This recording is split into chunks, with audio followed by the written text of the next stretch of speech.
ขมลเขาไปหาแม่กับน้องชายมานี่นะมันจากที่แยกตัวมาโดด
กับเข้าป่าไปหาน้องสายกับแม่มาเดี๋ยวไปหาแม่แล้วมัน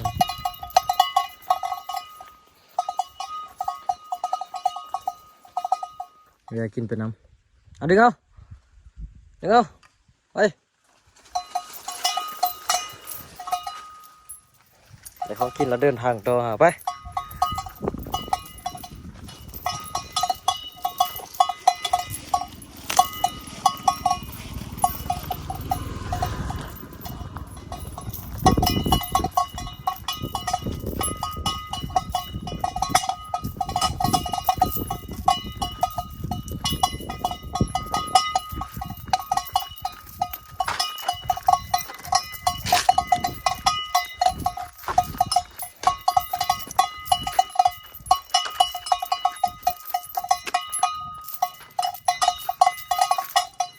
เดี๋ยวกินข้างทาง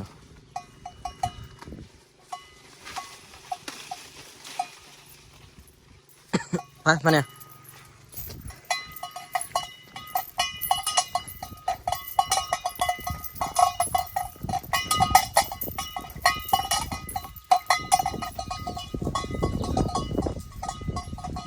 ฮอนเอาบ้างเบิ่งนางฮอนมาเดี๋ยวไป